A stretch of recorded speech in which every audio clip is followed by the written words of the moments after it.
अच्छा हो गया, मानता है ना? अब तुम बड़ा बच्चा हो गया ना पहले से। यस पहले सर। से तुम नहीं करेगा तुम्हारी, अब थोड़ी अच्छी करेगा तुम्हारी। हाँ, सागर कहाँ गया? हाँ, अरे यार, मतलब तुम लोग का इंटरटेनमेंट चला गया नहीं। तो स्ट्राइक कर रहे हैं, सागर तो ही चाहिए। तो देख बेटा, अब चूंकि तो लोग 12th में आ गया है, छूट तो नहीं गया पहले, सब लोग आ गया पढ़ी में ना। तो चार बच्चा रह तो नहीं गया 11th में। ये देखो, अभी मैंने कहा था कि तू बड़ा हो गया है, तू बड़ा गाना बजाएगा। हम्म, आप भी से बात बनती है बेटा, अब तू बड़ा हो गया है ना। अब थोड़ा मैच्योर सा बिहेव करो बेटा। तो देख बेटा, 11th के सिलेबस हमारे पूरे तो हो ही गए, है ना। अब तुम लोग पूरा नहीं किया होगा तो अलग बात है, लेकिन पूरा कर ले, नहीं किया है तो, है ना। और देख बच्चा, अब ये गलती नहीं करना है तुम्हें कि 11th को पूरा करने के चक्कर में, है ना, ये करंट छोड़ते आना है। ये नहीं करना है बेटा, है ना। जो करंट टॉपिक चल रहा है उस पर तो 100% फोकस, और 11th का रिवाइज करने के लिए अलग से टाइम निकालो, है ना। 11th के रिवाइज करने की प्लानिंग वैसे ही बनाओ जैसे कि तेरे टेस्ट का बना हुआ है प्लान, है ना। जो कमिंग टेस्ट उसमें क्या क्या पता है सिलेबस, क्या क्या सिलेबस 11th का नहीं पता। एक तो होगा बेटा 8 एंड थर्मोडायनेमिक्स, और होगा स्ट्रिंग वेव, साउंड वेव और एसएचएम, है ना। सभी से स्टार्ट कर दे, अभी पढ़ा ना हाल में केटी थर्मोडायनेमिक्स पढ़ा रहे, तो पहले इसी को रिवाइज कर ले। सब का एक्सरसाइज 2 का पार्ट 1 कर ले, है ना। इसके बाद SHM, string wave, sound wave का पहले एक्सरसाइज 1 कर ले, है ना बेटा। ठीक है, और करते हो इस तरह से आगे। और ऐसे ही क्लास रुक रुक के, क्लास के एंड में रुक के चाहे क्वेश्चन पूछ लिए, फिर आगे बढ़ गए, डाउट क्लास में आया प्रॉपर, लेकिन सबको बेटा पूरा कर, समझा ना बात को, है ना। सबको 100% तो मत कर, नहीं कर पाएगा तू, है ना। लेकिन इतना जरूर कर बेटा कि सबका एक्सरसाइज 1 तक का लेवल कंप्लीट हो, है ना। ताकि कहीं भी कभी भी जब भी कोई चैप्टर से आसान क्वेश्चन आए तो तुम कर सको, है ना। तो पहले क्या करना है बेटा, सबका एक्सरसाइज 1 कर लेना है, उसके बाद फिर से उठाना है एक्सरसाइज 2 का पार्ट 1, फिर करना है, ऐसे आगे बढ़ना है। बात समझ गया ना। पीछे वाले चैप्टर्स का ऐसा कभी नहीं करना है कि सीट उठाई और पूरी खत्म करे। देखिए, सीट उठाएगा पूरी खत्म करेगा, इतना टाइम लग जाएगा तेरे को कि तो बहुत सारा छूट जाएगा फिर, है ना। तो पहले बेटा तू प्लान कर क्या क्या रिवाइज करना है मुझे, ऐसी क्या क्या टॉपिक है जो बिल्कुल भूल रहे हैं, वो लिस्ट बनाओ, है ना। उन सबका पहले बेटा एक्सरसाइज 1 निपटाओ, है ना। सबके एक्सरसाइज 1 कर लो, उसके बाद वापस आओ, फिर एक्सरसाइज 2 का पार्ट 1 करो, है ना। लेकिन ये सब करने के लिए बेटा अलग से टाइम निकालो, है ना। जो करंट टॉपिक होगा उसे पूरा फोकस होना चाहिए तुम्हारा। बात समझ गया ना। अपने काम को हमेशा अच्छे से मैनेज करके रखो। होमवर्क करोगे, कॉपी बना के रखो अच्छे से बेटा, है ना। क्लास नोट्स बनाते हो, उसी को अच्छे से लिखो क्लास में, ताकि दोबारा बनाने की जरूरत नहीं पड़े बेटा, है ना। ठीक, हर चैप्टर खत्म होने के बाद उसका एक शॉर्ट नोट्स बनाओ।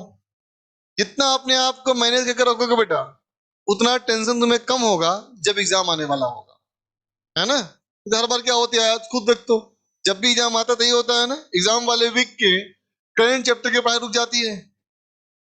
बोलो, जैसे कि मान लो 10 तारीख का टेस्ट है, तो 3 तारीख से 10 तारीख वाले वीक में तुम ज्यादातर पीछे वाला ही पढ़ना चाहते हो, है ना। तो उस चक्कर में क्या होता है, जो टॉपिक चल रहा होता है उस समय का वो थोड़ा वीक रह जाता है ना। इन सबकी तैयारी पहले से करते रहेगा तो दिक्कत नहीं होगी बेटा, है ना। तो हर चैप्टर खत्म होने के बाद हर चैप्टर का बनाओ शॉर्ट नोट्स, ठीक है।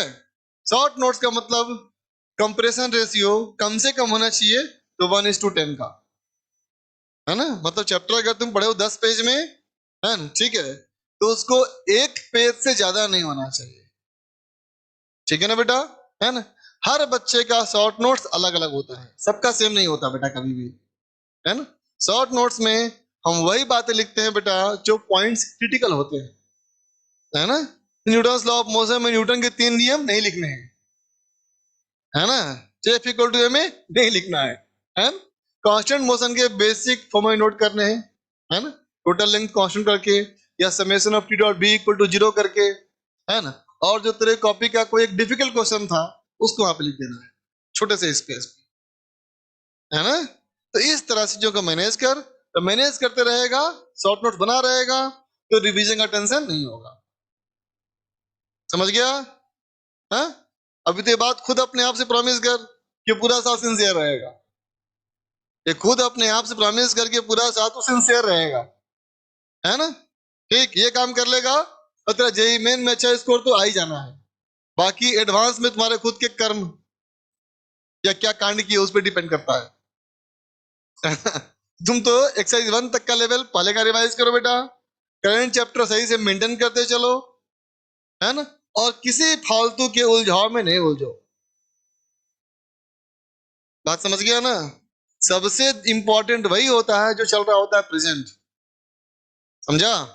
पीछे वाले भी इंपॉर्टेंट है, हिस्ट्री में सिखाती है कि हमारा अगला वर्क ऑफ एक्शन कैसा होना चाहिए, लेकिन प्रेजेंट सबसे इंपॉर्टेंट है बेटा। ठीक, अच्छे से काम करेगा पूरे 12th में, है ना। ये नोट्स बनाते हुए चलेगा, होमवर्क हर बार करते हुए चलेगा। ठीक, कोई भी डाउट बेटा बचा के रखना नहीं है, है ना। और क्लास कभी मिस नहीं करना है। अब देख कितनी अच्छी फैसिलिटी हमारे पास है, ऑनलाइन क्लास भी है, ऑफलाइन क्लास भी है। किसी कारण से तबीयत खराब हो गई, मान लो नहीं आ पा रहे हैं क्लास, तो घर से ही कर लिए क्लास ऑनलाइन, है कि नहीं। तो क्लास कभी नहीं छोड़ना बेटा, तबीयत खराब हो चाहे जो हो, अगर शरीर में खड़े होने की क्षमता है तो पहुंच जाओ। क्योंकि जो तुम क्लास 1.5 घंटे पढ़ते हो वो सेल्फ स्टडी करने में तुमको लगेंगे 3 घंटे, है ना। कोई चीज बेटा अगर हो जाता है 0% ना, तो 0% से 1% लेके जाना बड़ा टफ होता है ना। लेकिन 1% को 2% करोगे, थोड़ा सा मेहनत करोगे तो कर लोगे, है ना। तो कोई भी चीज 0 पे नहीं छोड़ना है बेटा, हर किसी को पॉजिटिव में लाके छोड़ो ताकि तक गाई भी उसको उठा सको, है ना बच्चा। सिंसियरली काम कर, थोड़ा बड़ा हो गया है तो अपना मैच्योर बिहेवियर दिखाओ।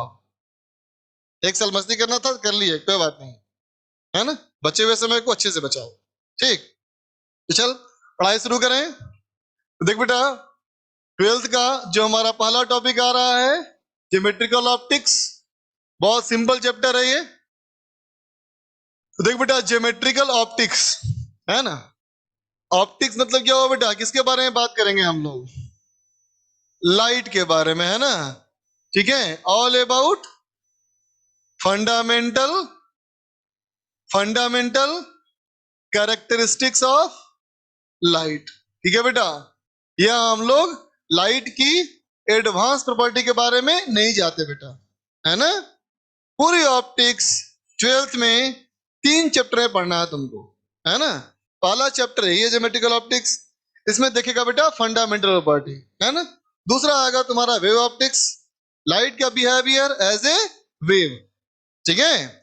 फिर आएगा लास्ट में फोटो इलेक्ट्रिक इफेक्ट, लाइट का पार्टिकल नेचर, है ना। अभी हम उसमें नहीं जाएंगे, अभी हम बात करना है, सिर्फ बेसिक बेसिक बात करनी है बेटा, लाइट का ज्योमेट्रिकल बिहेवियर की बात करना है, ठीक है बेटा। तो देखो, लाइट के फंडामेंटल प्रॉपर्टी में सबसे पहले तो बात यही कहोगे बेटा कि लाइट जो है वो कैसे ट्रेवल करती है, बताओ। रेक्टिलिनियरली ना बेटा, लाइट ट्रेवल्स रेक्टिलिनियरली, स्ट्रेट लाइन में ट्रेवल करती है ना बेटा। कब तक? Until it strikes A boundary, है ना बेटा, ऑफ ऑफ एनदर मीडियम, है ना। कोई दूसरे मीडियम के बाउंड्री पे जब तक ये टकरा ना जाए तब तक कैसे चलती है बेटा? स्ट्रेट लाइन में, ठीक है ना। ठीक है, लाइट जो है बेटा, light has maximum speed, light की स्पीड जो सबसे ज्यादा होती है बेटा, c is equal to 10⁻⁸ metre पर सेकेंड, ठीक है। किसमें होती है ये? इन वैक्यूम में, है ना बेटा। लेकिन देख हवा की डेंसिटी भी काफी कम है ना, लाइट का इफेक्ट बहुत कम पड़ता है इसके ऊपर, है ना। इसलिए हम मानते हैं कि वैक्यूम में और एयर में दोनों में लाइट की स्पीड इतनी ही है लगभग, है ना? ठीक है बेटा। लाइट में चूंकि हम जानते हैं कि ये इलेक्ट्रोमैग्नेटिक वेव है बेटा, लाइट कौन सा वेव है? इलेक्ट्रोमैग्नेटिक वेव, है ना? इसी को ना बोलते हो नॉन मैकेनिकल वेव, है ना बेटा? तो कहेंगे ये हमारा जो वेव का नियम होता है ना, v is equal to F lambda, ये भी उसको फॉलो करेगा, है ना? ये भी उसको फॉलो करेगा, ठीक है? तो देख बेटा, अभी जब मैंने लिखा ये कि लाइट की स्पीड सबसे ज्यादा होती है वैक्यूम में और एयर में, इसका मतलब ये मानना है ना कि दूसरे किसी मीडियम में इतना स्पीड होगा कि नहीं? बताओ, दूसरे किसी मीडियम में इतना होगा कि नहीं? इससे ज्यादा होगा क्या? क्योंकि ये मैक्सिमम ज्यादा तो नहीं हो सकता, एक ही बचता ऑप्शन इससे कम, है कि नहीं? तो बताओ, लाइट की स्पीड क्या बोलेंगे? अलग अलग मीडियम में अलग अलग की सेम बेटा? अलग अलग। हर अलग मीडियम में लाइट की स्पीड अलग अलग। इसका मतलब बेटा कि frequency into wavelength, frequency into wavelength, ये प्रोडक्ट मीडियम के अनुसार बदलेगा बेटा, मीडियम के अनुसार बदलेगा, है ना? चौथा वेरिफिकेशन करते हैं इसके बारे में, ठीक? तो उसके पहले हम सब लोग जानते हैं बेटा कि लाइट का विजिबल रेंज क्या होता है? बोलो, कहां से कहां तक? 4000 एंगस्ट्रम से 7000 एंगस्ट्रम, है ना बेटा? और इसी में तुम बोलते हो ना स्पेक्ट्रम ऑफ लाइट, विबग्योर। तो बताओ, सबसे कम किसका वेवलेंथ बेटा? वॉलेट का। सबसे ज्यादा किसका वेवलेंथ? रेड का, है ना? ठीक। तो इस बात को ध्यान रखना हमेशा कि सनलाइट जो है ना बेटा, जो सनलाइट है ना, वो उसमें हर तरह की फ्रीक्वेंसी है, हर तरह का वेवलेंथ है ना? जैसे कि हमें दिखाई पड़ रहा है 4000 से लेकर 7000 तक, तो ऐसा नहीं है बेटा कि 4000 से कम का नहीं है वेवलेंथ, है ना? अल्ट्रावायलेट है ना उसके अंदर, ठीक है? और उसके अंदर 7000 से ज्यादा भी है, इंफ्रारेड भी है, अल्ट्रावायलेट भी है, इंफ्रारेड भी है, लेकिन हमारे काम का नहीं वो, ठीक है ना? वो हमारे काम का नहीं है, लेकिन वो भी विजुअलाइजिंग इफेक्ट में काम आ सकता है ना? जैसे कि डिस्कवरी चैनल वगैरह में देखा होगा बेटा, किसी जंगल वंगल का सीन दिखाता है, रात में दिखाता है ना? अब सोच के देखो तो, अगर रात में, है ना बेटा, जहां कैमरा लगाया है, अगर रोशनी करेगा तो क्या जानवर आएगा वहां पे? आगे ही नहीं, है ना? ठीक है? वहां क्या होता है? थर्मल कैमराज होते हैं बेटा, है ना? ऐसे कैमराज जो रिकॉर्ड करते हैं किस पे? इंफ्रारेड रेडिएशन, है ना? जानवरों को उसमें दिखता नहीं है, लेकिन कैमरा के फोटोग्राफिक प्लेट पे उसका इफेक्ट आ जाता है, तो हमें दिखता है बेटा, है ना? लेकिन बिना किसी सपोर्ट के, बिना किसी एड के, बिना किसी सहायता के, है ना, ह्यूमन आई से हम इसको देख सकते हैं, राइट ना? ठीक है? तो लाइट में, सनलाइट में इतना ही नहीं है, ज्यादा है बेटा, है ना? लेकिन हमें इतने में देख पाते हैं, ठीक? इनमें 4000 से लेके 7000 तक, है ना, ऐसा कोई भी वेवलेंथ नहीं है बेटा जिसको तुम बोलोगे मिसिंग है, सारे वेवलेंथ हैं। 4001 भी है, 4002 भी है, 4003 भी है, 4004 भी है, बोलो, राइट ना? इवन 4004.23 भी है ना? नॉर्मल सन का लाइट जो है बेटा, इसलिए क्या बोलते हैं उसको? कंटिन्यूअस रेडिएशन बोलते हैं, कंटिन्यूअस है ना? 4000 से लेकर के 7000 तक लगातार है ना? अब तुम मन में सोचो कि 4000 से लेकर बेटा 7000 तक अगर ये लगातार है ना, इसका मतलब ये है कि VIBGYOR जो अलग अलग कलर्स के हैं बेटा, वो लाइन नहीं है, बैंड है। इसका मतलब वॉयलेट जो है वो 4000 नहीं है, वो 4000 से 4400 तो कुछ होगा। जैसे मान लो कहूं 3000 का बैंड है ना बेटा, ये 4000 से 7000 कितने का डिफरेंस हुआ? 3000 का डिफरेंस है बेटा, तो बोलेंगे 3000 का बैंड है, बोलेंगे इसको, है ना? इस बैंड को कितने हिस्सों में बांटना है? हालांकि ये बराबर नहीं होते, है ना, लेकिन मैं क्या बराबर कर दूं, है ना? तो एक के हिस्से में 400 के आसपास तो आएगा ना, बोलो, आया कि नहीं? बोलो, आएगा ना बेटा? इसका मतलब वॉयलेट, इंडिगो, ब्लू, ग्रीन जो है बेटा, वो सिंगल वेवलेंथ नहीं है, they are multiple wavelength, bunch of wavelength, ठीक है ना बेटा? ठीक। दूसरी बात, ये तुम पढ़ते जो हो 4000 से 7000। ये हर मीडियम में नहीं होता बेटा, ये सिर्फ एयर के लिए है या वैक्यूम के लिए है ना। दूसरे किसी मीडियम में ये मत एक्सपेक्ट करो कि विजिबल रेंज यही होगा, है ना। ठीक है, ये रेंज किस में होगा? सिर्फ और सिर्फ एयर में, है ना। तुम्हें 4000 से लेकर 7000 तक दिखता किसमें? एयर में। अगर वाटर में देख रहे होगे ना बेटा, तो रेंज ये नहीं, कुछ और रेंज होगा। ठीक है, इस बात को ध्यान रहे हमेशा। ठीक है बेटा, विजिबल रेंज ऑफ लाइट जो है वो किसके लिए है? एयर के लिए है, 4000 7000। ठीक है, ठीक, यहां तक क्लियर ना बेटा? चलो अब देख दो, अभी मैंने कहा था V equal to F lambda, है ना।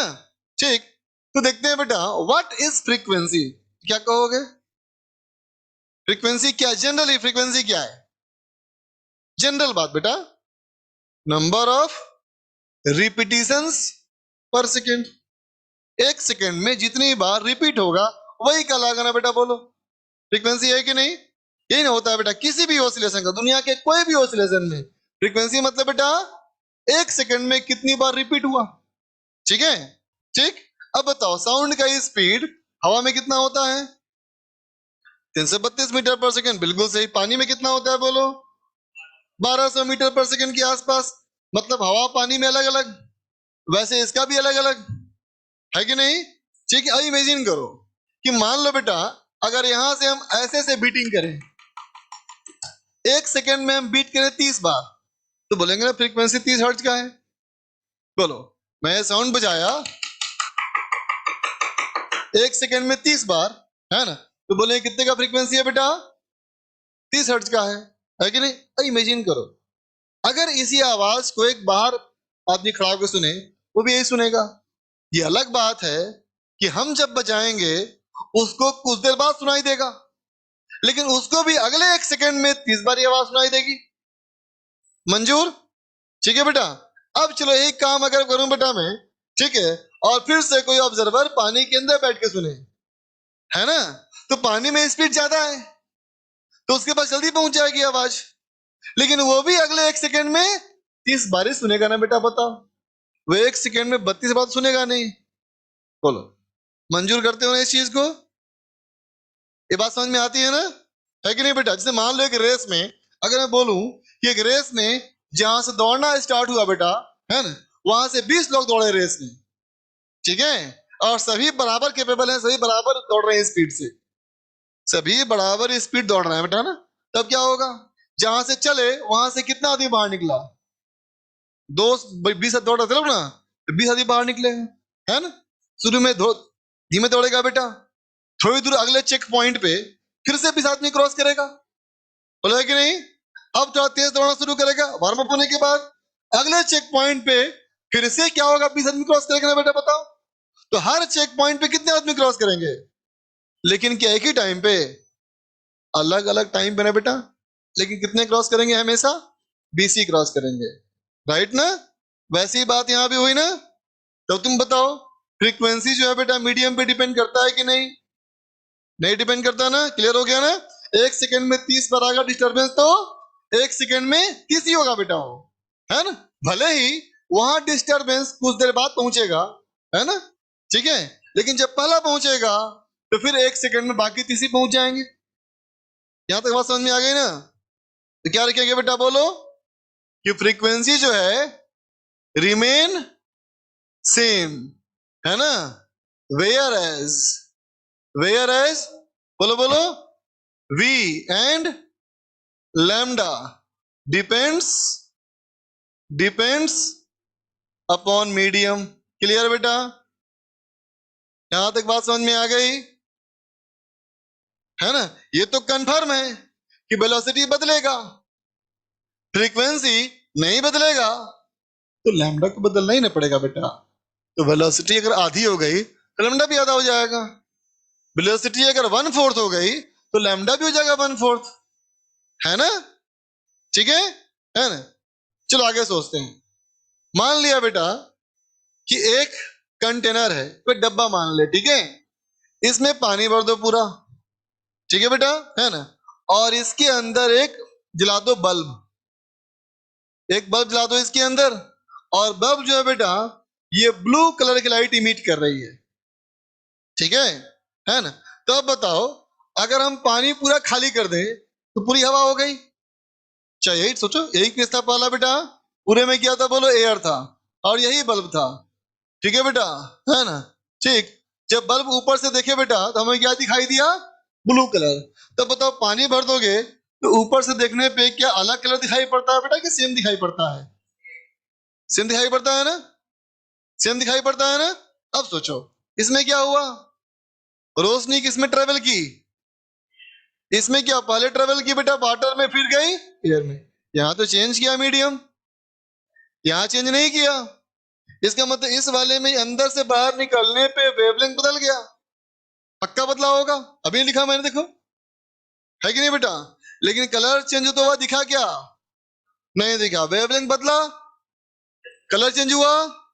तो क्या कलर को वेवलेंथ पे डिपेंड करता हुआ कहा जाए या नहीं, गलत जाएगा ना बेटा, है कि नहीं, है ना। इसका मतलब कलर उस पर डिपेंड करनी चाहिए जो निकलने के बाद नहीं बदली, क्योंकि यहां से और यहां से दोनों केस में देखने बेटा को ब्लू ही दिखाई पड़ता है ना। ठीक, कलर चेंज तो हुआ नहीं, मतलब कलर उस पर डिपेंड करना चाहिए जो मीडियम चेंज करने पे चेंज नहीं होता है, ठीक है। तो बताओ क्या ये कहना सही है कि colour depends upon velocity of light, जल्दी बोलो, गलत। कलर डिपेंड्स अपॉन वेवलेंथ, गलत। तो किस पे बताओ, बिल्कुल सही बात, ठीक है ना। तो कहेंगे colour of light is frequency dependent, समझा बेटा। ये क्या होती है, फ्रीक्वेंसी पे डिपेंड करती है, ये वेवलेंथ और स्पीड पे डिपेंड नहीं करती, क्लियर, ठीक, लिख ले बेटा।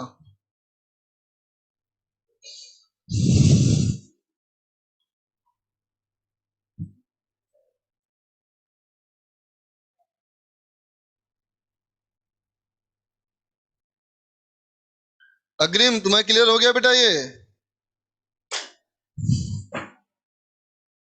अनुज भट्ट मेरा नाम क्या है, ये जीके का सवाल है बेटा,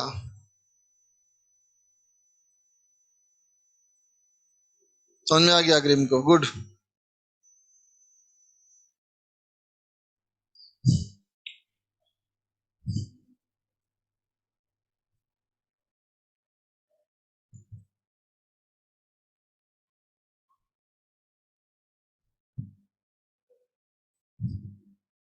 सर डायग्राम, डायग्राम किसका दिखाऊं, डायग्राम तो बनाया नहीं मैंने कुछ, ये बनाया है, ये फालतू का डायग्राम है, सस्ता वाला डायग्राम मत बनाओ इसको, जब महंगा वाला आएगा तब बनाना बेटा।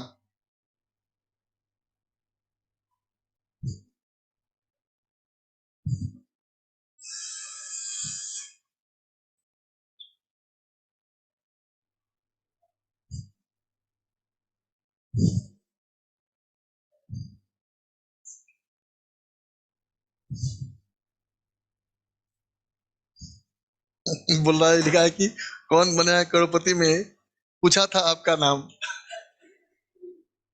और समझ में आया, कुछ लोगों के नाम में करोड़ होता है।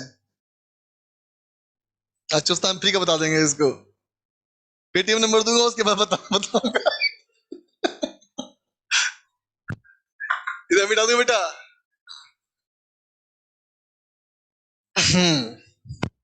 तो ये हो गई बेटा वेव नेचर की बात हुई, नहीं इतनी, ये सारी बातें कहां से ड्राइव की मैंने, यही सीखी ना बेटा। तो मेन बात क्या थी कि लाइट में क्या है, वेव नेचर है ना, लाइट में हमारा बेटा वेव नेचर है, ठीक। हाँ, वेव नेचर में हमें इतने ही काम आएगा, हालांकि वेव ऑप्टिक्स ही अपने आप में एक चैप्टर है बेटा, लेकिन अभी हमारे चैप्टर में इतनी प्रॉपर्टी काम में आएंगी, इससे ज्यादा नहीं आएंगे, ठीक है। आज तुम जानता ही है वेव जब भी गिरता है बेटा, जब भी लाइट स्ट्रिंग वेव में याद है ना, जब भी पतली स्ट्रिंग से मोटी स्ट्रिंग जाती थी बेटा, या मोटी स्ट्रिंग से पतली स्ट्रिंग में, तो रिफ्लेक्शन और रिफ्रैक्शन दोनों होता है ना, है कि नहीं, है ना। तो लाइट में भी याद रखना बेटा इस बात को, लाइट में भी इस बात को याद रखें हम लोग, है ना, कि light if strikes A boundary, है ना बेटा। लाइट जब भी किसी बाउंड्री पे टकराएगी, है ना बेटा, रिफ्लेक्शन, रिफ्लेक्शन एलोन में टेक प्लेस। ऐसा हो सकता है बेटा कि सिर्फ और सिर्फ रिफ्लेक्शन हो और रिफ्रैक्शन हो ही नहीं, है ना।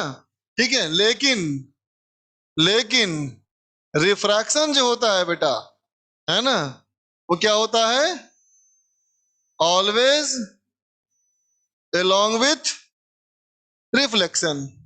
समझ गया, रिफ्लेक्शन अकेले हो सकता है लेकिन रिफ्रैक्शन कहीं भी अकेले नहीं होता।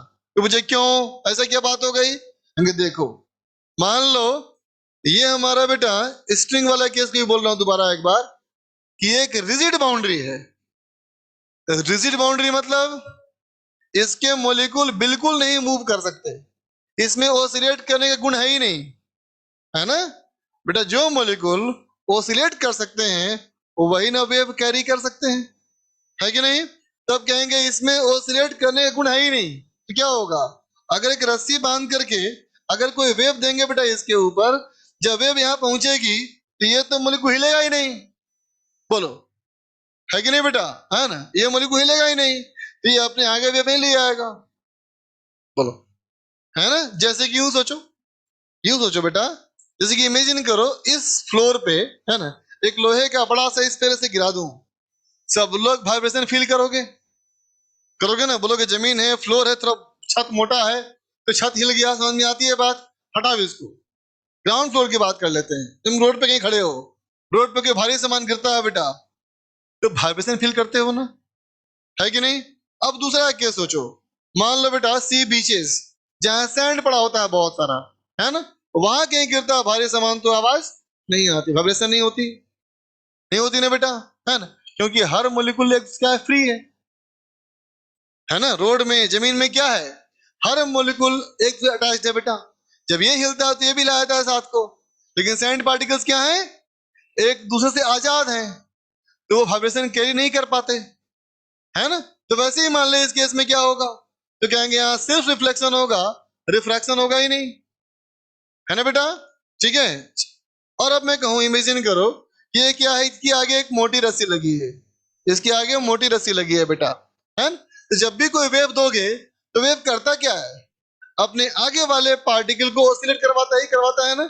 तब सोचो तो ये वेव यहाँ पे आएगा तो ये वाला पॉइंट को ऑसिलेट कराएगा, तो जब ये हिलेगा बेटा तो डिस्टर्बेंस इधर भी जाएगा इधर भी जाएगा ना, इसलिए क्या होगा, रिफ्रैक्शन और रिफ्लेक्शन साथ में होगा। रिफ्रैक्शन कभी भी अकेला नहीं हो सकता बेटा, जबकि रिफ्लेक्शन अकेले हो सकता है। ये बात बैठी दिमाग में, ठीक है बेटा, चल, है ना। ये तो हो गया हमारा बेटा वेव प्रॉपर्टी के बारे में, है ना, ठीक है।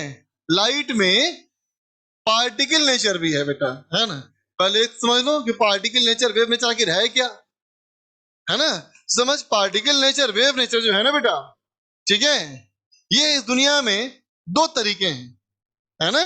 किस चीज का, एनर्जी को ट्रांसपोर्ट करने का, है ना, एनर्जी को किसी एक पॉइंट से दूसरे पॉइंट तक ले जाने के लिए दुनिया में दो ही तरीके हैं, एक है पार्टिकल नेचर और एक है बेटा वेव नेचर। समझ गया, पार्टिकल नेचर वेव नेचर में क्या डिफरेंस है, ठीक। जैसे कि हमें करवाना क्या था बताओ, एनर्जी ट्रांसपोर्ट करवाना है ना बेटा, एनर्जी को एक जगह से दूसरी जगह पे ले जाना है ना, ठीक।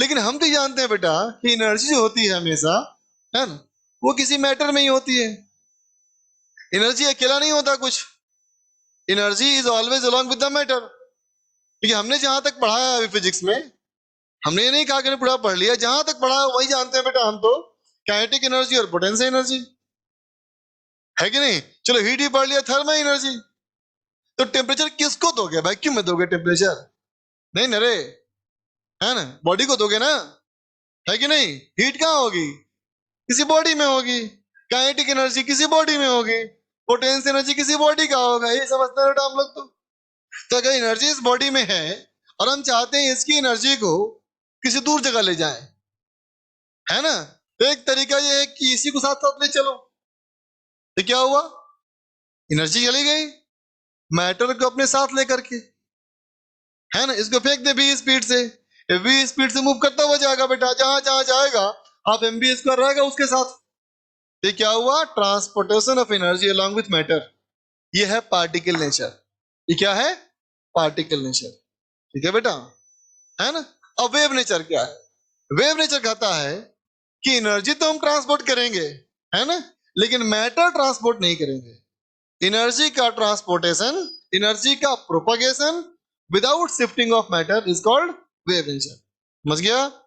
इसे याद करें, स्ट्रिंग, रस्सी को ऐसे टाइट पकड़ ले, रस्सी को ऐसे टाइट पकड़ ले। अब इस टाइट पकड़ के रस्सी को ऐसे हिट कर बेटा, तो क्या कहेगा, हमने यहां एनर्जी दी ना बेटा, कुछ देर बाद तुम्हें दिखेगी दूसरा एंड वाइब्रेट कर गया और ये शांत हो गया, होता ना ऐसा। तो कहेंगे देखो, जिसको मैंने दी थी एनर्जी मैटर को, वो मैटर आगे चला गया, मैटर तो वहीं ऑसिलेट किया और एनर्जी आगे बढ़ गई, है ना बेटा, है कि नहीं। ये ट्रांसवर्स वेव था। जैसे यहां से हिट करें तो कहेंगे यहां हिट करेंगे बेटा, तो यहां का मॉलिक्यूल मूव करेगा ऐसे, अब वाइब्रेशन पूरे में चला गया ना। जिस मैटर को दिया मैटर तो वही है, लेकिन एनर्जी वहां चली गई ना। तो ये क्या है, वेव नेचर है बेटा। बोल, ठीक है ना।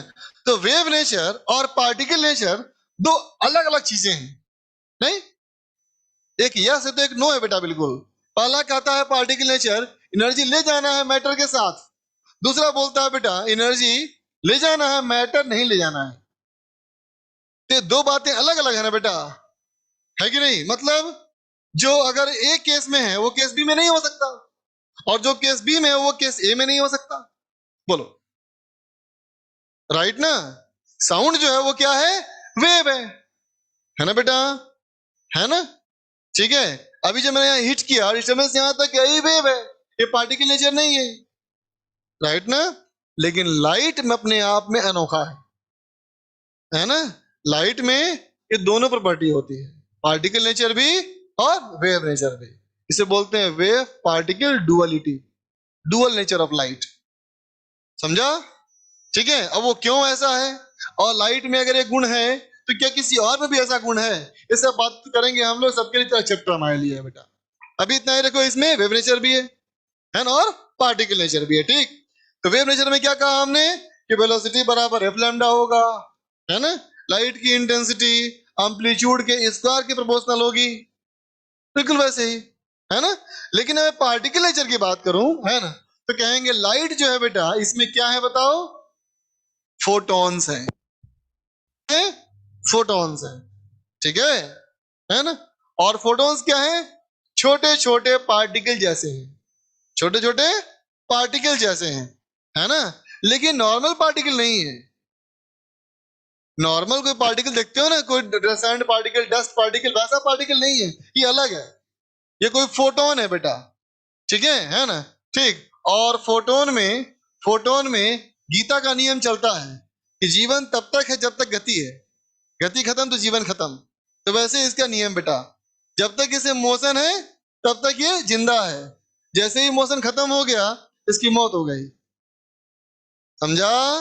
What actually means is photon has rest mass 0। Photons जब रुके होते हैं तो उसमें कोई मास नहीं है, कुछ भी नहीं है वो, समझ गया। लेकिन जब फोटोन मूव कर रहे होते हैं, है ना, तो उसे मास होता है। ठीक है बेटा, है ना। जैसे इलेक्ट्रॉन का मास कितना होता है बताओ, 9.1 10⁻³ kg होता है ना, बोलो। प्रोटॉन का मास कितना होता है, 1.6 10⁻⁻ कितना 28 kg होता है ना, बोलो, है कि नहीं। तो बेटा ये जो मासेज हैं ये रेस्ट मास है बेटा, है ना। जब इलेक्ट्रॉन किसी एटम के चारों तरफ घूम रहा होगा तो उसका उतना मास नहीं होगा, उसका अलग मास होगा कुछ, है ना। उसी तरह से फोटोन का रेस्ट मास क्या है, 0। लेकिन जब मूव कर रहा होगा तो उसे मास है कि नहीं। और जब मूव कर रहा है मास उसमें है बेटा, तो ऑब्वियस सी बात है मोमेंटम भी होगा। बोलो, मूव कर रहा है तो मास है ना। मोमेंटम का फॉर्मूला होता है ना m/v। इसका फॉर्मूला क्या है नहीं पता, लेकिन मास है, वेलोसिटी है, तो मोमेंटम होना चाहिए, है ना बेटा। मास है, वेलोसिटी है, तो काइनेटिक एनर्जी भी होनी चाहिए, है कि नहीं? हो सकता है उसका फॉर्मूला वो ना लगता हो जैसा हम लोगों ने पढ़ा था मैकेनिक्स में, कुछ और फॉर्मूला हो, है ना, लेकिन होना तो चाहिए, राइट ना? ठीक है, तो कहोगे टर्म्स में होता है बेटा, है ना? ठीक, light carry momentum and energy, energy with itself. समझा बेटा? लाइट में क्या होता है बोलो? मोमेंटम भी होता है बेटा और एनर्जी भी होती है। धूप में किसी बॉडी को रख दो, गर्म हो जाता है ना बॉडी, टेम्परेचर बढ़ गया ना, हीट मिली ना उसको, कहां से मिली? लाइट से मिली बेटा, मतलब लाइट के पास थी एनर्जी, तभी उसको दिया ना। ठीक है, इसके लिए मोमेंटम का फॉर्मूला होता है बेटा, ये मोमेंटम का फॉर्मूला होता है P बराबर H बाई लैम्डा।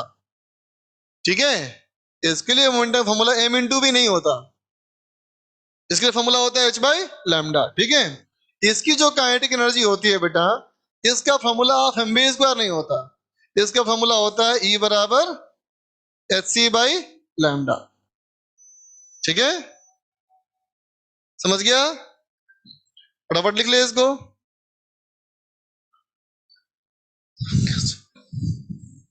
अग्रिम पूछता है ऐसा कैसे, ऐसा कैसे? कभी मास है कभी नहीं, कभी मास है कभी नहीं। हाँ, ये तुम्हारा बात बिल्कुल सही लगता है तुम्हें, कभी मास है कभी मास नहीं है, ऐसा कैसे, है ना? तो देख बच्चा, मास जो है ना, मास ये अपने आप में कांस्टेंट नहीं है बेटा, है ना? मास भी बॉडी के स्पीड पे डिपेंड करता है,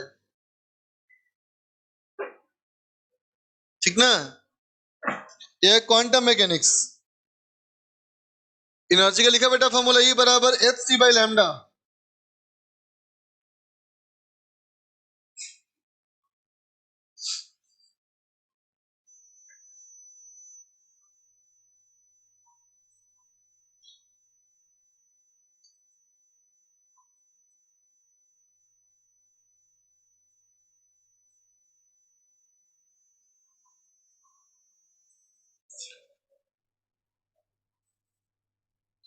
एच क्या है बोलो इसमें? कितनी वैल्यू होती है? 6.63 इंटू 10⁻⁻34 ना। और सी तो बेटा वेलोसिटी ऑफ लाइट है। ठीक, तो देख बेटा लाइट की ये कहीं कहीं क्वेश्चन में काम आ सकता है, इसलिए बताया, है ना? हालांकि ये चैप्टर तो स्टार्ट यहीं से होगा, रिफ्लेक्शन ऑफ लाइट से, है ना? देख बेटा रिफ्लेक्शन ऑफ लाइट कैसी फिनोमिना है? तो कहेंगे लाइट गया, किसी बाउंड्री पे टकराया, टकरा करके वापस उसी मीडियम में आ गया, यही इवेंट रिफ्लेक्शन है। मीडियम चेंज तो हुआ नहीं, तो वेलोसिटी सेम रहना चाहिए, है ना? मीडियम चेंज तो हुआ नहीं, फ्रीक्वेंसी तो ऐसे भी सेम रहता है, वेवलेंथ भी सेम रह जाएगा बेटा, है कि नहीं? ठीक है, तो देख बेटा लॉज ऑफ रिफ्लेक्शन लिख रहा हूं मैं। फर्स्ट लॉ, फर्स्ट लॉ कहता है कि incident ray, incident ray reflected ray, मतलब आने वाली रे, लौटने वाली रे, है ना, and normal to the boundary, जिस जगह पे गिरी है बेटा रे उस पॉइंट पे नॉर्मल। ठीक है, always, always lie in same plane. ठीक है बेटा, हमेशा क्या होगी वो? उसी प्लेन में लाई करेगी। ठीक है, एक ही वो एक ही प्लेन में लाई करेगा बेटा, समझते हैं ना? जैसे बोर्ड पे अगर 3 लाइन ड्रॉ कर दूं तो 3 लाइन क्या होगी? सेम प्लेन में होगी ना। जैसे ये लाइन और ये लाइन है ना सेम प्लेन में, है ना? उसी तरह से नॉर्मल इसका नॉर्मल, इंसिडेंट रे और रिफ्लेक्टेड रे हमेशा क्या होगी, एक ही प्लेन में होगा। ठीक। सेकेंड लॉ कहता है बेटा कि एंगल बिटवीन इंसिडेंट रे, अच्छा बहुत लोग सोचते हैं कि आखिर रे क्या है, व्हाट इज रे, क्या रे कोई ऑब्जेक्ट है? नहीं, रे कोई ऑब्जेक्ट नहीं है ना, रे कोई ऑब्जेक्ट नहीं है ना, रे कोई फिजिकल क्वांटिटी है क्या, जैसे कि मास, लेंथ, टाइम, वेलोसिटी, एक्सलेशन है, ये भी नहीं है ना बेटा। ये क्या है बताओ, सिंपल डायरेक्शन है। ये क्या है, simple direction of propagation of light. ठीक है ना, रे कोई ऑब्जेक्ट नहीं बेटा, है ना। ठीक है, रे कोई फिजिकल क्वांटिटी भी नहीं है ना, ये simple direction of propagation of light है। ठीक है ना। तो angle between incident ray and normal, normal से इंसिडेंट रे का एंगल है ना बेटा। ठीक है, दैट इज, इसको बोलते हैं क्या हम लोग, एंगल ऑफ इंसिडेंस। ठीक है, इज ऑलवेज इक्वल टू, हमेशा बराबर होगी। ठीक है, equal to angle between reflected ray and normal. बोलते बेटा एंगल क्या बोलते हैं, एंगल ऑफ रिफ्लेक्शन, है ना, इसको बोलते हैं एंगल ऑफ रिफ्लेक्शन। ठीक है, अच्छा बता, ये सारी बात में कहीं मैं लिखा कि सरफेस कैसा है, प्लेन है, कर्व है, या कैसा है, लिखा कहीं? नहीं ना बेटा, सरफेस चाहे जैसा भी हो, है ना बेटा, जिस जगह पे रे गिरेगी उस जगह पे नियम फॉलो होगा। तो बता, लॉ ऑफ रिफ्लेक्शन है ना, पॉइंट फिनोमिना है बेटा या सरफेस फिनोमिना है? क्या बोलेगा, पॉइंट है, किस जगह गिरा बस हमें उससे मतलब है ना, सरफेस किस तरह का उससे मतलब नहीं।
तो देखो, तो दोनों रे मैं लिया ना पैरेलल, और ये प्लेन सरफेस भी गिरा है बेटा, तो दोनों का नॉर्मल भी होगा पैरेलल। इसका मतलब बेटा इन दोनों का एंगल ऑफ इंसिडेंस बराबर होगा ना, है कि नहीं? तो दोनों का एंगल ऑफ रिफ्लेक्शन भी सेम, तो इसका रे ऐसे निकल जाएगा बेटा, और ये यूं निकल जाएगा। तो रे के आने का नेचर क्या था, पैरेलल, और निकलने का भी नेचर कैसा है, पैरेलल। दो नेचर एक जैसा है ना बेटा, है कि नहीं? तो कहेंगे देखो, ये एंगल अगर थीटा है, ये भी रहा होगा थीटा, तो फिर ये भी थीटा होगा और ये भी थीटा होगा। बोलो, angle of incidence equal to angle of reflection, है ना बेटा। ठीक है, इस तरह का जो रिफ्लेक्शन होगा बेटा, है ना, इसको हम लोग क्या बोलेंगे, रिफ्लेक्शन, है ना। ठीक है, जैसे कि किसी मिरर से रिफ्लेक्शन हो, कोई शाइनिंग सरफेस से रिफ्लेक्शन हो, है ना। ठीक है, या अगर कहूं बेटा ऐसा कि फिर से मैं कहूं कि रे मान लिया गया पैरेलल, रे फिर से मान लिया बेटा पैरेलल, लेकिन इस बार जिस सरफेस पे गिरा है बेटा उसको मैंने मान लिया आड़ा तिरछा सरफेस, एक कर्व सरफेस टाइप मान लिया बेटा मैंने। ठीक है, तो अब देखो बेटा इस पॉइंट पे गिरा है, तो इस वाले पॉइंट का नॉर्मल जो है कुछ ऐसा बनेगा ना, बोलो है कि नहीं? और इस वाले पॉइंट का नॉर्मल ऐसे बनेगा, बोलो। ठीक है, तो अब बताओ तो क्या इन दोनों का एंगल बराबर है बेटा? ये अल्फा है तो ये बीटा है, अलग है ना?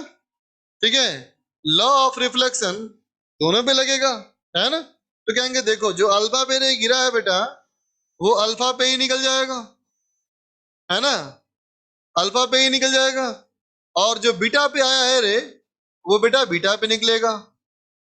ठीक है, तो क्या हुआ, आई रे कैसे बेटा, पैरेलल, और दूर चली गई तो डाइवर्ज कर गया, दूर जाना डाइवर्जिंग, पास आना कन्वर्जिंग, है ना? तो कहेंगे ये रिफ्लेक्शन में अंतर है बेटा, इसका नाम रेगुलर रिफ्लेक्शन और इसका नाम डिफ्यूज्ड डिफ्यूज्ड रिफ्लेक्शन। ठीक है बेटा, है ना? इसका हमारा एग्जांपल है ना, from any other rough surface. ठीक है बेटा, कोई भी रफ सरफेस रिफ्लेक्शन, पेपर से, दीवार से, है ना, तुम्हारे बेंच से। ठीक है, बात समझा? तो रिफ्लेक्शन तो हर जगह होता है बेटा, लाइट जहां गिरेगी वहां से होगा रिफ्लेक्शन। ठीक है, क्योंकि मुझे क्या बताओ, रिफ्लेक्शन यहाँ भी होता है, रिफ्लेक्शन यहाँ भी होता है ना? तो बेटा मिरर में हमें अपना इमेज दिखाई देता है ना? लेकिन दीवार में दिखाई तो नहीं पड़ता, तो मुझे क्यों, ऐसे क्यों होता है फिर?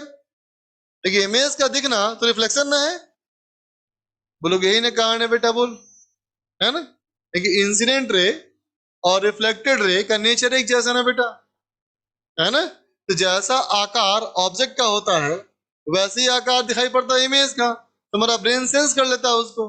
लेकिन इसमें ऐसा होगा नहीं, ऑब्जेक्ट का आकार कुछ और इमेज कुछ और का आकार बनेगा, तो दिमाग कभी सेंस ही नहीं कर पाएगा उस पर रिफ्लेक्शन हुआ, इमेज बना, है ना?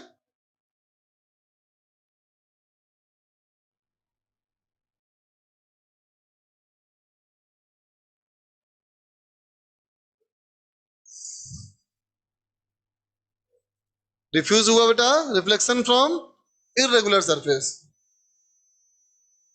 Uneven surface.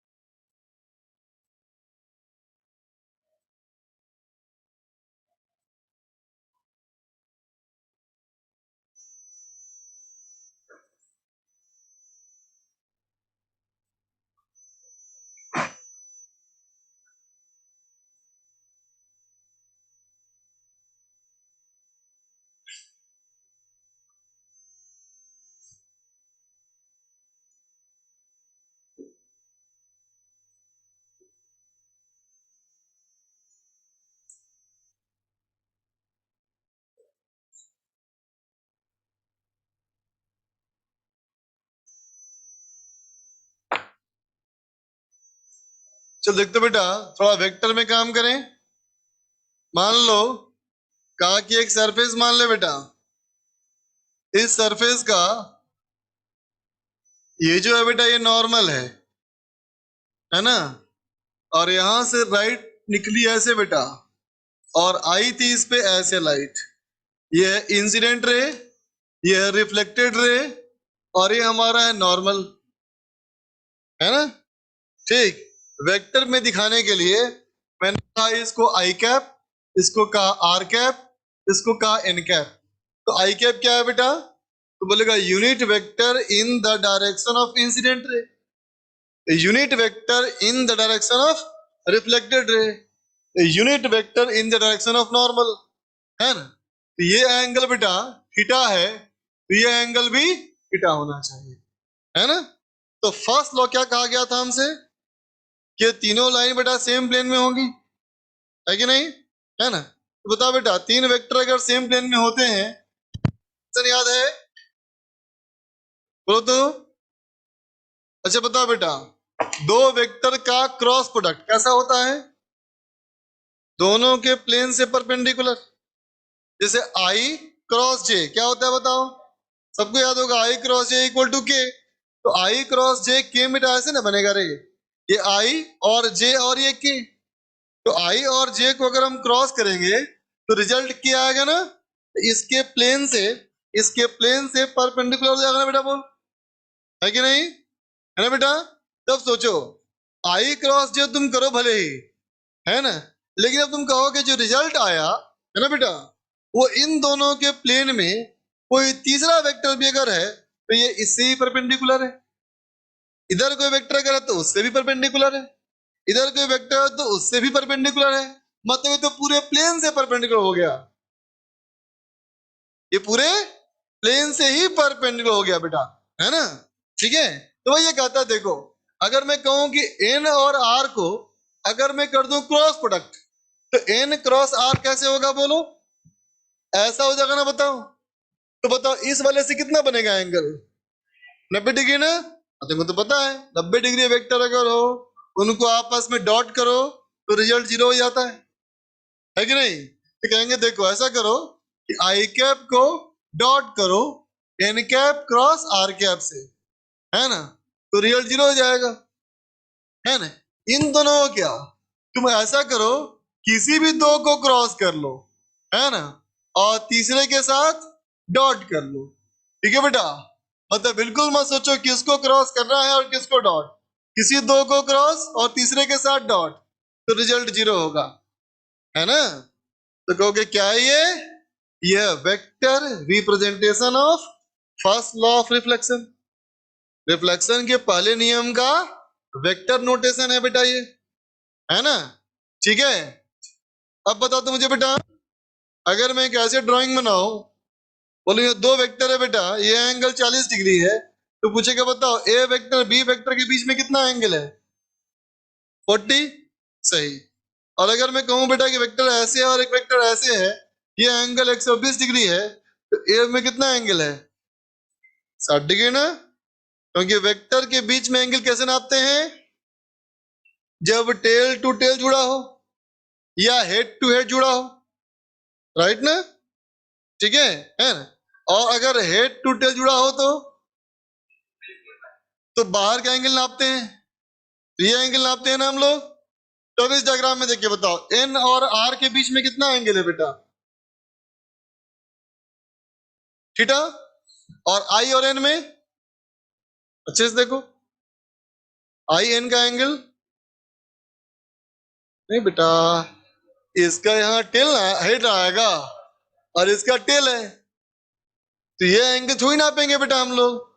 फिर कहेंगे इसको एक्सटेंड करो और ये वाला एंगल नापो, तो 180 माइनस थीटा हो जाएगा ना बेटा, पूरा स्ट्रेट एंगल तो 180, तो ये एंगल थीटा, तो ये एंगल 180 माइनस थीटा होगा ना, बोलो। बात समझा ना? है कि नहीं? तब बताओ, अगर मैं कहूं कि ऐसा कहेंगे हम लोग I cap dot N cap करेंगे, कितना हो जाएगा? ए डॉट बी का फॉर्मूला बताओ। ए बी कॉस थीटा, जहां पे ए और बी उन दोनों वेक्टर के मैग्नीट्यूड है ना बेटा, है कि नहीं? तो बोलो इसका कितना मैग्नीट्यूड, इसका कितना? ए बी कॉस थीटा, तो 1 इंटू कॉस थीटा में थीटा उन दोनों के बीच का एंगल है। आई बताओ इन दोनों में कितना एंगल था? तो इसका मतलब क्या, 1 into cos 180 minus theta is equal to minus cos theta. तो इसका रिजल्ट क्या आया? माइनस कॉस थीटा, है ना? अच्छा अब चलो बताओ, अगर मैं कहूं N cap cross R cap dot R cap करो तो कितना होगा? 1 इंटू कॉस थीटा, है ना? तो अगर इनको जोड़ दिया जाए तो रिजल्ट 0 ना? बोलो, इसका मतलब ये सेकेंड लॉ है, सेकेंड लॉ का वेक्टर फॉर्मूला हो गया।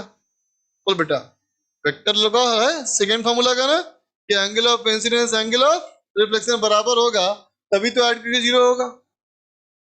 समझ गया ना यहां तक? ठीक है, चल एक और देख ले, वेक्टर में एक और लिखा आता है कहीं कहीं। चल गौर करना बेटा, बोलो तो।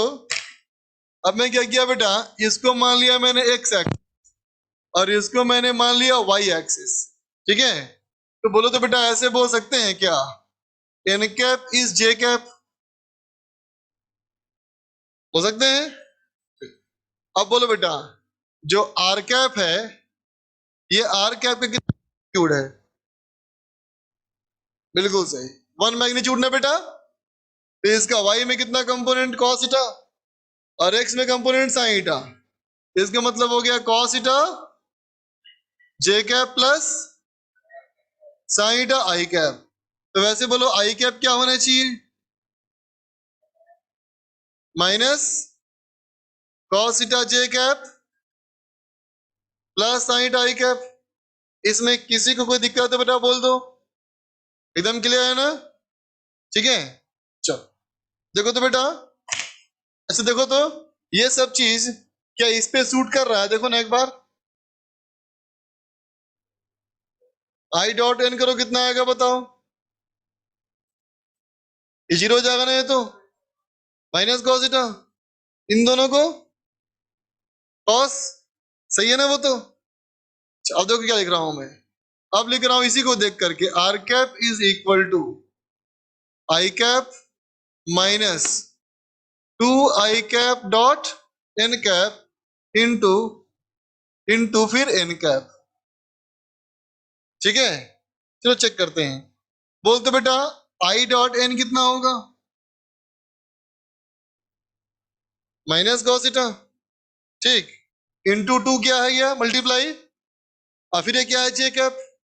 तो देखो तो बेटा अच्छे से देखना, ये पूरी चीज जो है यहाँ पे, उसको मैं ऐसे बोल सकता हूँ क्या, कि प्लस टू कॉस थीटा जे कैप, देख लो अच्छे से, हो सकते हैं। अब बताना, इस वाले में अगर इसको मैं ऐड कर दूं तो क्या ये बन जाएगा, तो सही है, लो ये R cap equal to I cap minus two I dot N dot फिन, ठीक है ना। अच्छा, जब मैंने ऐसा लिखा बेटा तो एक और चीज दिख गई हमें इसमें, क्या दिख रहा देखो, कि एक्स वाले में दोनों सेम है और वाई वाले में दोनों उल्टा हो गया, ठीक है। तो मैंने क्या लिखा देखो, मैं लिख रहा हूं बेटा, reflection, reflection causes, reflection causes normal component, normal component of incidence, normal component to reverse, बस इतना लिख दू खाली, चलेगा। परपेंडिकुलर वाला कंपोनेंट को उल्टा करता है बस, बाकी सेम रह जाता है, ऐसे कैसे, है ना, लिख लो।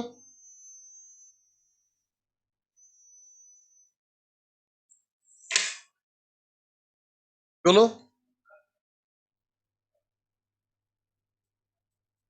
फिर से देख लेते हैं एक बार बेटा। चलो पहले इसको देखो तो, आई डॉट एन, इन दोनों का बेटा कर दो डॉट प्रोडक्ट,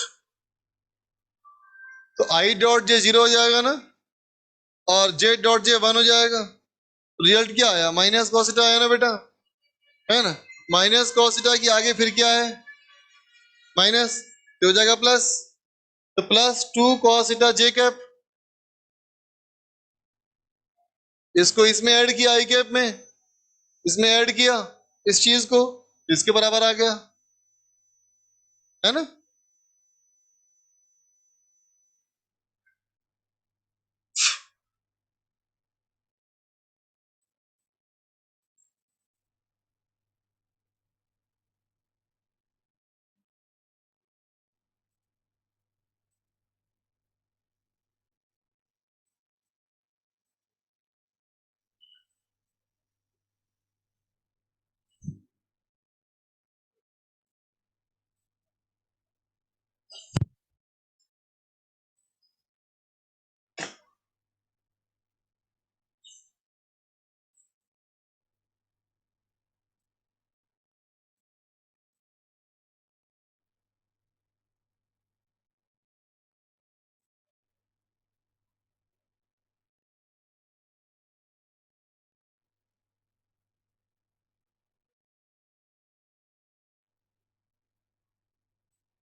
ठीक है, इस कॉन्सेप्ट को यूज करो और इसका आंसर निकालो बेटा।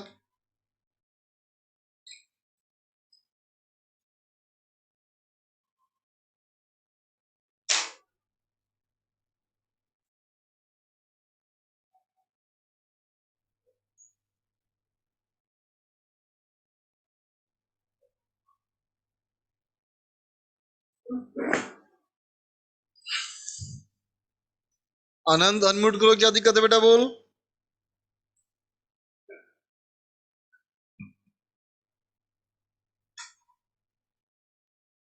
अच्छा, हैंड रेस कर आनंद, हैंड रेस कर।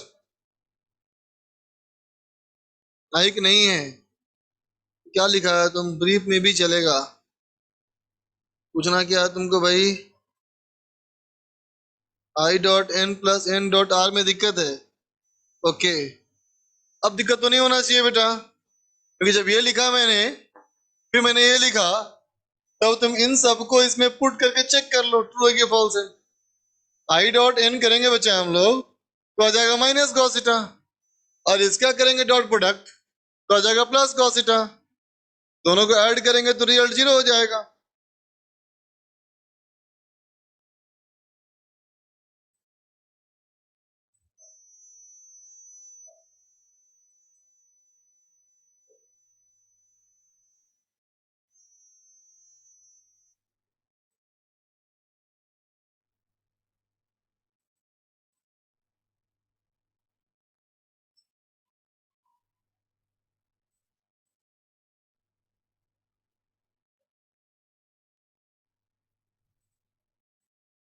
नहीं बेटा, वेक्टर लॉ को और एक तरह से लिखा मैंने, है ना, उसको प्रूफ नहीं करना है बेटा, वेरीफाई करना है खाली उसको।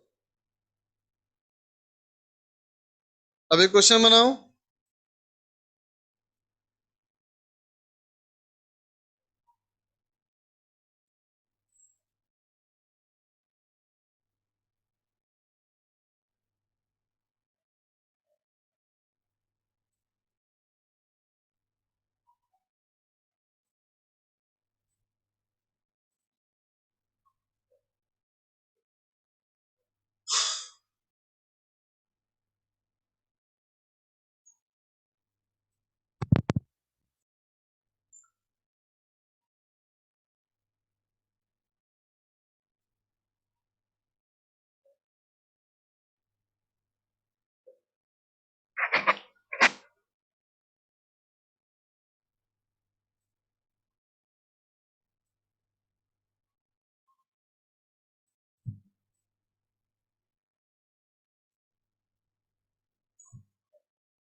हो गया बेटा?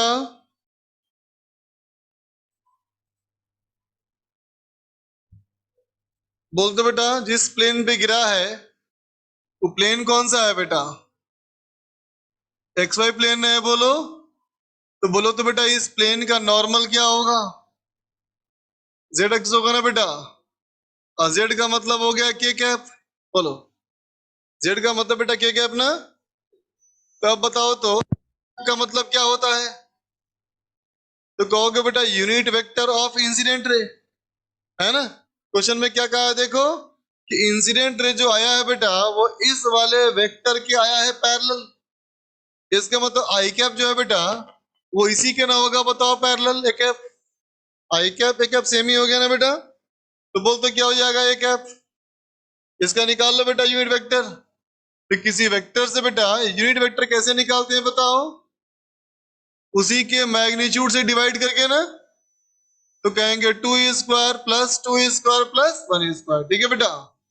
तो हो जाएगा 2/3 आई कैप प्लस 2/3 जे कैप माइनस 1/3 के कैप। कोई दिक्कत?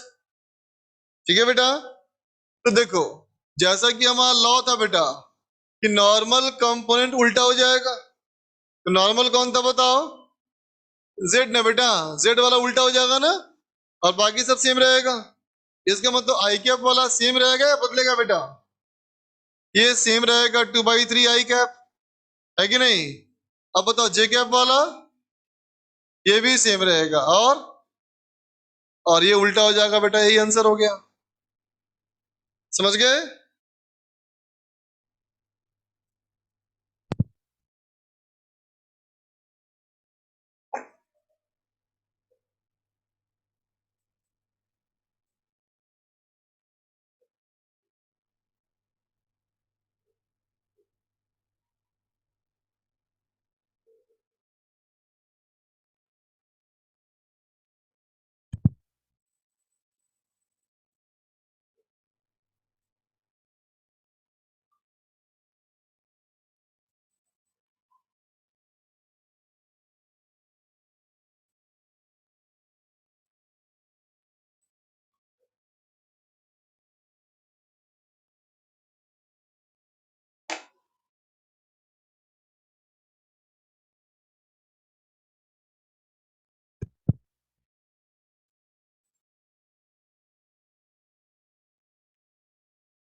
तो बोल तो बेटा, मिरर जो है, एक लाइन होती है कि एक प्लेन होता है बेटा?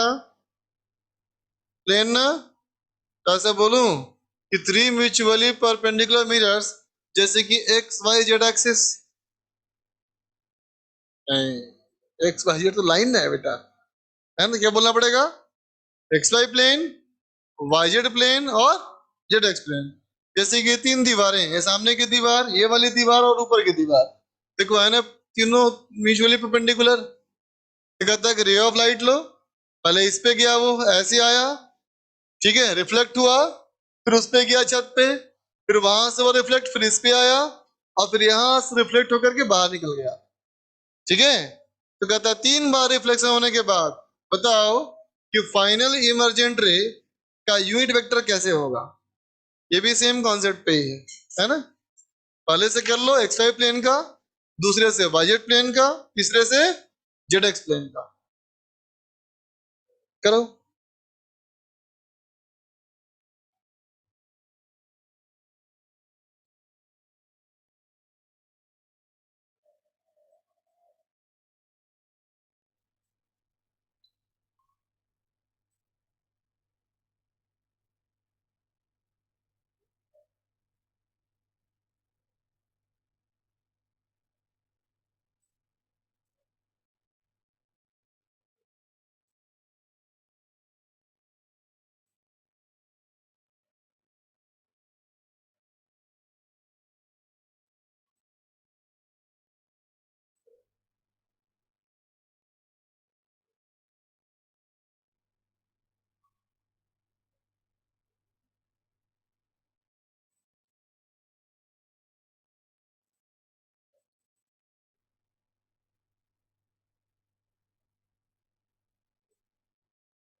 जिसको भी करना है डिस्कस, हैंड रेज कर ले बेटा।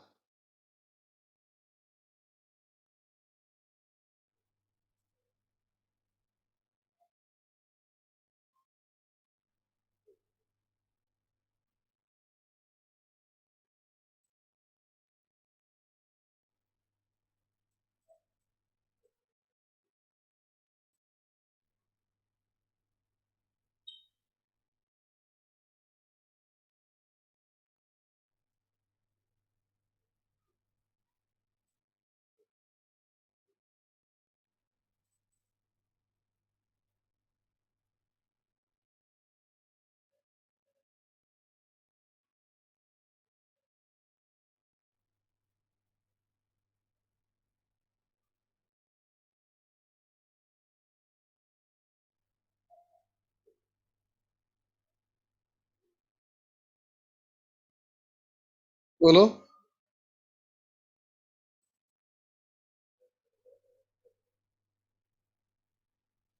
बाई रूट डिसीजन क्यों किया बेटा? 13 आ जाएगा ना वो तो, 13 जाएगा ना, चेक करो एक बार। हाँ 13 ही आएगा। हो जाएगा तुम्हारा माइनस माइनस, एक्स बार नेगेटिव, वाई वाला पॉजिटिव, जेड बार नेगेटिव हो जाएगा, है ना।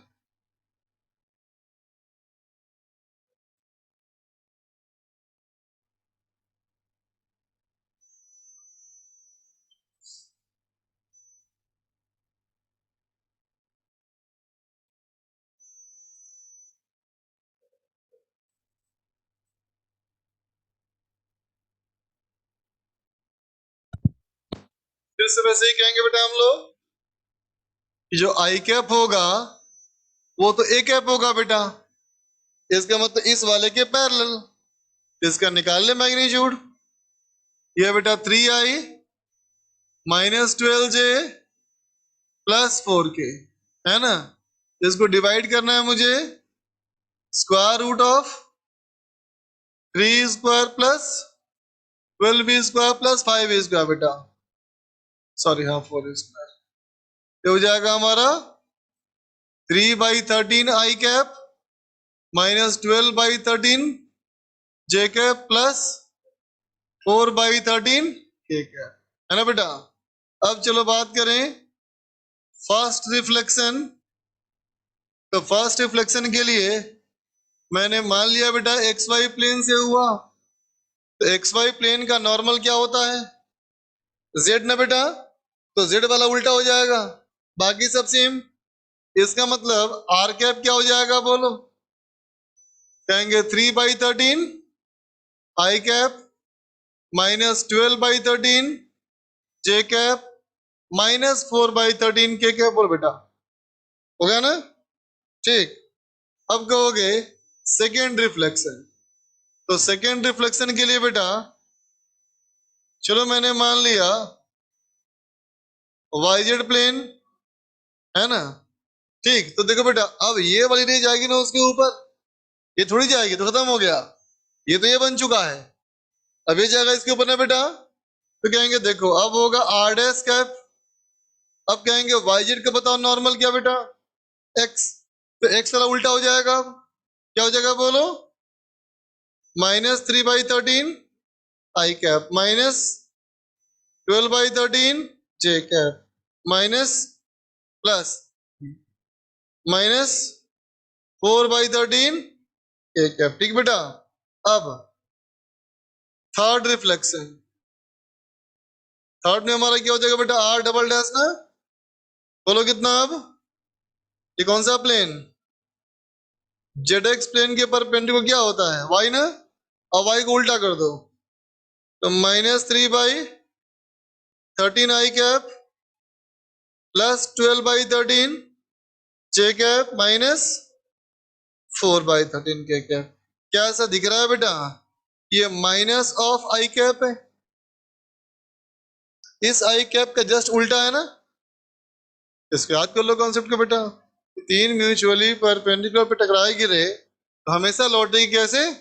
अपोजिट डायरेक्शन में लौटेगी ना, है ना। जाने वाली रे, लौटने वाली रे एग्जैक्टली अपोजिट होगा, है ना। देख ले बेटा, क्या कर दिया,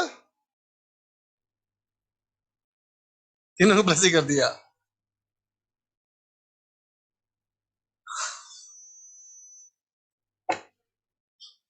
चलो अब ज्योमेट्री में क्या कहते, देखो इस चीज को,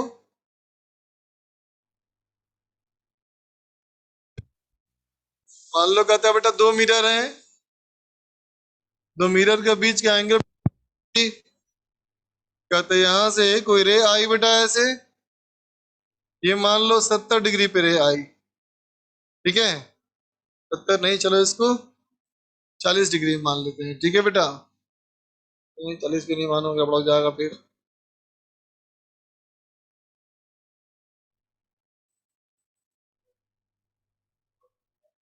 60 डिग्री मान लेते हैं, है ना। कहता है बेटा find find angle between original रे, ये ना, and and 2 times reflected ray, ठीक है, ये तो एक बार हुआ रिफ्लेक्शन, एक बार और होगा, उसके बाद जो निकलेगी बेटा उस रे में और इस रे में कितना एंगल बनेगा, करो।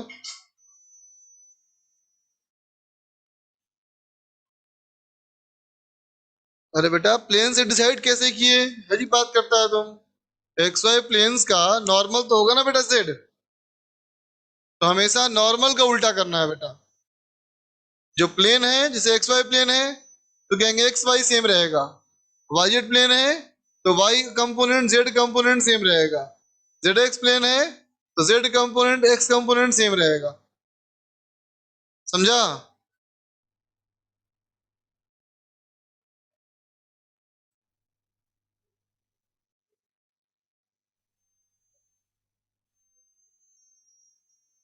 सत्तर डिग्री आ रहा है, और क्यों बताओ,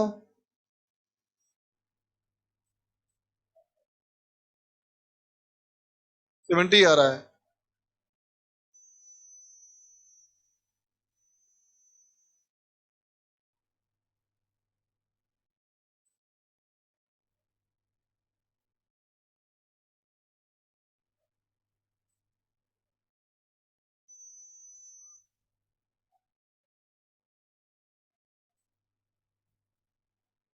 सत्तर ही आ रहा है।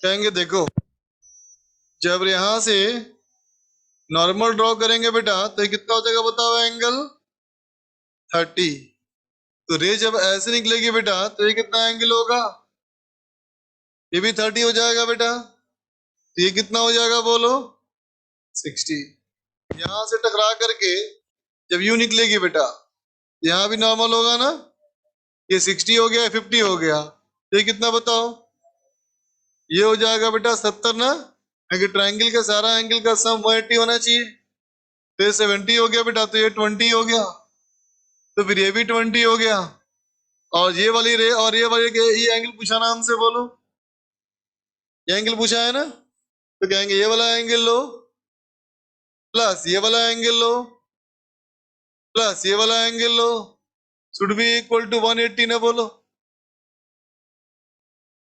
बोलो, है ना, तो बोलो कितना हो जाएगा, 80 ना बेटा, बेटा इक्वल टू 80 हो जाएगा बेटा,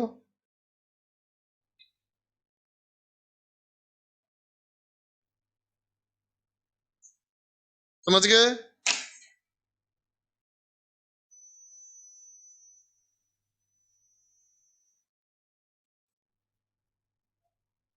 डीपी तो नहीं मिली है ना अभी, डीपीपी तो नहीं मिली होगी ना अभी, 12th वाली नहीं मिली है।